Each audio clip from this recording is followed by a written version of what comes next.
जय संतोषी माता। दोस्तों, आज हम आपको सुनाएंगे संतोषी माता के व्रत की कथा। संतोषी माता को हिंदू धर्म में संतोष, सुख, शांति और वैभव की माता के रूप में पूजा जाता है। धार्मिक मान्यताओं के अनुसार माता संतोषी भगवान श्री गणेश की पुत्री हैं। संतोष हमारे जीवन में बहुत जरूरी है। संतोष ना हो तो इंसान मानसिक और शारीरिक तौर पर बेहद कमजोर हो जाता है। संतोषी माँ हमें संतोष दिला हमारे जीवन में खुशियों का प्रवाह करती है। माता संतोषी का व्रत पूजन करने से धन, विवाह, संतान आदि बहुत भौतिक सुखों में वृद्धि होती है कि यह व्रत शुक्ल पक्ष के प्रथम शुक्रवार से शुरू किया जाता है।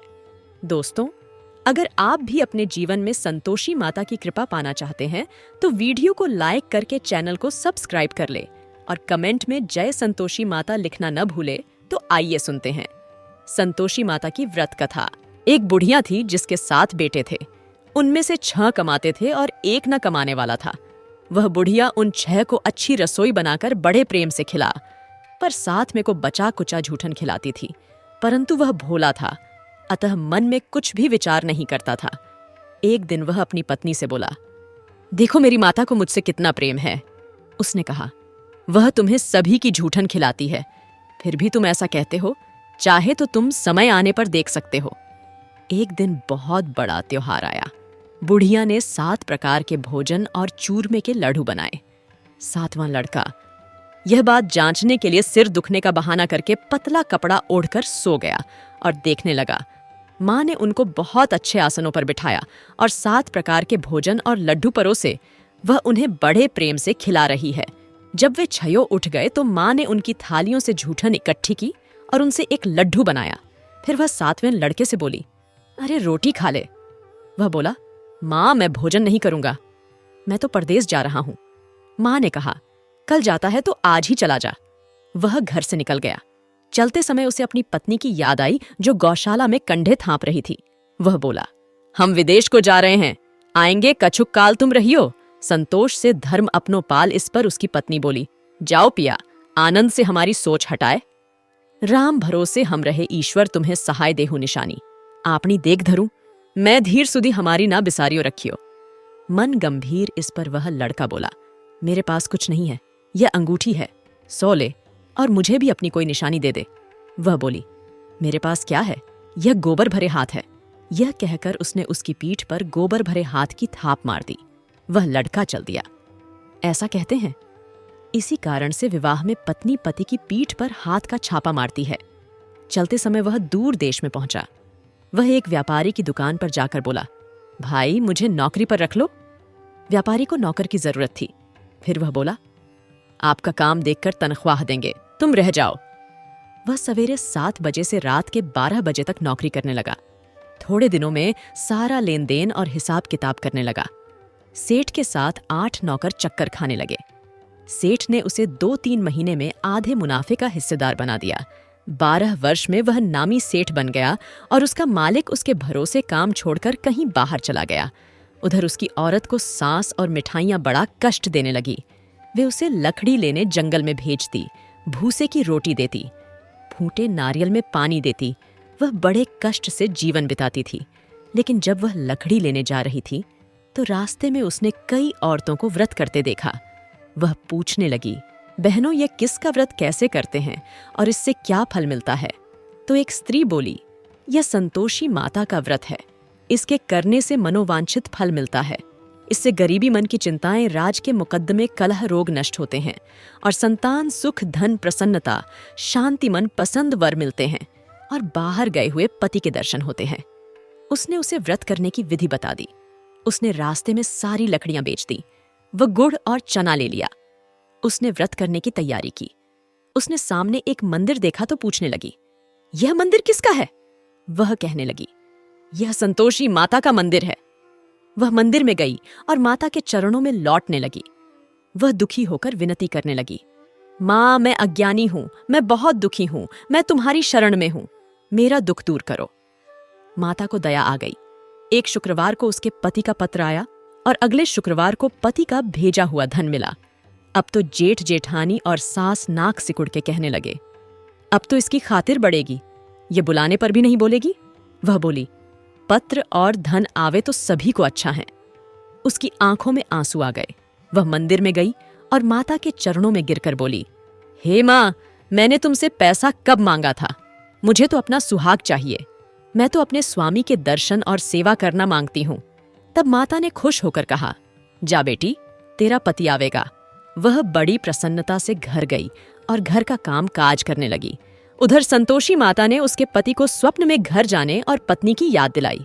उसने कहा, माँ, मैं कैसे जाऊं? परदेश की बात है, लेन देन का कोई हिसाब नहीं है। माँ ने कहा, मेरी बात मान, सवेरे नहा धोकर मेरा नाम लेकर घी का दीपक जलाकर दंडवत करके दुकान पर बैठना। देखते ही देखते सारा लेन देन साफ हो जाएगा, धन का ढेर लग जाएगा। सवेरे उसने अपने स्वप्न की बात सभी से कही तो सब दिल लगी उड़ाने लगे। वे कहने लगे कि कई सपने भी सत्य होते हैं। पर एक बूढ़े ने कहा, भाई, जैसे माता ने कहा है वैसे करने में क्या डर है? उसने नहा धोकर माता को दंडवत करके घी का दीपक जलाया और दुकान पर जाकर बैठ गया। थोड़ी ही देर में सारा लेन देन साफ हो गया, सारा माल बिक गया और धन का ढेर लग गया। वह खुश हुआ और घर के लिए गहने और सामान खरीदने लगा। वह जल्द ही घर को रवाना हो गया। उधर बेचारी उसकी पत्नी रोज लकड़ियां लेने जाती और रोज संतोषी माता की सेवा करती। उसने माता से पूछा, हे माँ, यह धूल कैसे उड़ रही है? माता ने कहा, तेरा पति आ रहा है तो लकड़ियों के 3 बोझ बना ले। एक नदी के किनारे रख, एक यहां रख और तीसरा अपने सिर पर रख ले। तेरे पति के दिल में उस लकड़ी के गट्ठे को देखकर मोह पैदा होगा।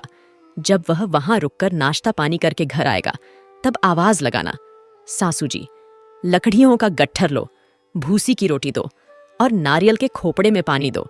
आज मेहमान कौन आया है? इसने मां के चरण छुए और उसके कहे अनुसार सारा कार्य किया। वह तीसरा गट्ठर लेकर घर गई और चौक में ढालकर कहने लगी, सासू जी, लकड़ियों का गट्ठर लो, भूसे की रोटी दो, नारियल के खेपड़े में पानी दो। आज मेहमान कौन आया है? यह सुनकर सास बाहर आकर कपट भरे वचनों से उसके लिए हुए कष्टों को भुलाने के लिए कहने लगी, बेटी, तेरा पति आया है। अब मीठा भात और भोजन कर और गहने कपड़े पहन। अपनी माँ के ऐसे वचन सुनकर उसका पति बाहर आया और अपनी पत्नी के हाथ में अंगूठी देखकर व्याकुल हो उठा। उसने पूछा, यह कौन है? माँ ने कहा, यह तेरी बहू है। आज 12 बरस हो गए। यह दिन भर घूमती फिरती है, काम काज करती नहीं, तुझे देखकर नखरे करती। वह बोला, मैंने तुझे और इसे देख लिया, अब मुझे दूसरे घर की चाबी दे दो, मैं उसमें रहूंगा। माँ ने कहा, ठीक है, जैसी तेरी मर्जी। और उसने चाबियों का गुच्छा पटक दिया। उसने अपना सामान तीसरी मंजिल के ऊपर के कमरे में रख दिया। एक ही दिन में वे राजा के समान ठाट बाट वाले बन गए। इतने में अगला शुक्रवार आया। बहू ने अपने पति से कहा, मुझे संतोषी माता के व्रत का उद्यापन करना है। वह बोला, बहुत अच्छा, खुशी से कर ले। जल्दी ही उद्यापन की तैयारी करने लगी। उसने जेठ के लड़कों को जीमने के लिए कहा। उन्होंने मान लिया। पीछे से जेठानियों ने अपने बच्चों को सिखा दिया, तुम खटाई मांगना जिससे उसका उद्यापन पूरा ना हो। लड़कों ने खटाई मांगी। बहू कहने लगी, भाई, खटाई किसी को नहीं दी जाएगी, ये तो संतोषी माता का प्रसाद है। लड़के खड़े हो गए और बोले, पैसा लाओ। वह भोली कुछ न समझ सकी। उनका क्या भेद है? उसने पैसे दे दिए और वे इमली की खटाई मंगाकर खाने लगे। इस पर संतोषी माता ने उस पर क्रोध किया। राजा के दूत उसके पति को पकड़ कर ले गए। वह बेचारी बड़ी दुखी हुई और रोती हुई माताजी के मंदिर में गई और उनके चरणों में गिरकर कहने लगी, हे माता, यह क्या किया हंसाकर? अब तू मुझे क्यों रुलाने लगी? माता बोली, पुत्री, मुझे दुख है कि तुमने अभिमान करके मेरा व्रत तोड़ा है और इतनी जल्दी सब बातें भुला दी। वह कहने लगी, माता, मेरा कोई अपराध नहीं है, मुझे तो लड़कों ने अपनी भूल में दल दिया। मैंने भूल से ही उन्हें पैसे दे दिए। माँ, मुझे क्षमा करो, मैं दोबारा तुम्हारा उद्यापन करूंगी। माता बोली, जा, तेरा पति रास्ते में आता हुआ ही मिलेगा। उसे रास्ते में उसका पति मिला। उसके पूछने पर वह बोला, राजा ने मुझे बुलाया था, मैं उससे मिलने गया था। वे फिर घर चले गए। कुछ दिन बाद फिर शुक्रवार आया। वह दोबारा पति की आज्ञा से उद्यापन करने लगी। उसने फिर जेठ के लड़कों को बुलावा दिया। जेठानियों ने फिर वही बात सिखा दी। लड़के भोजन की बात पर फिर खटाई मांगने लगे तो उसने कहा, खटाई कुछ भी नहीं मिलेगी, आना हो तो आओ।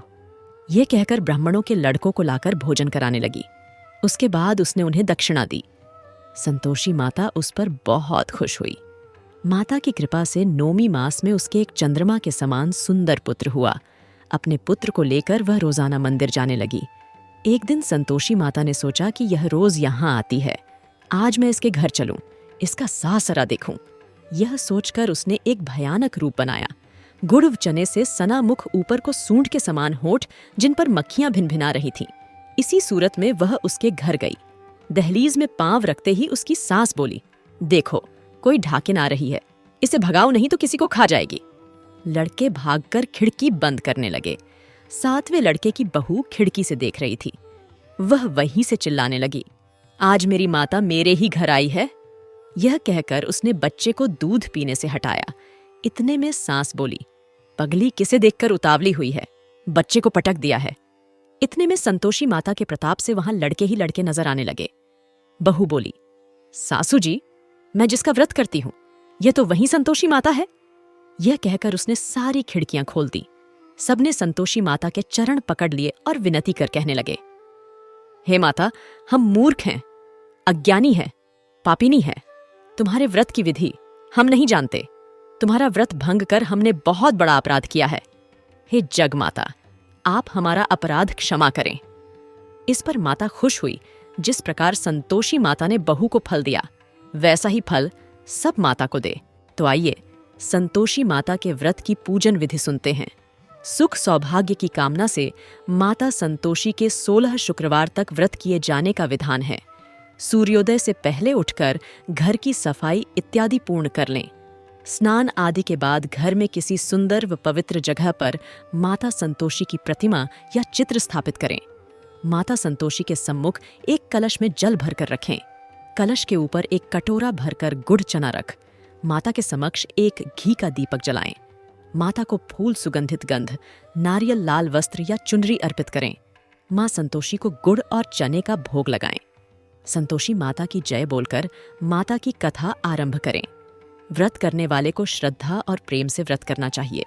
और हाँ, एक सबसे जरूरी बात, इस दिन व्रत करने वाले स्त्री पुरुष को ना ही खट्टी चीजें हाथ लगानी चाहिए और ना ही खानी चाहिए।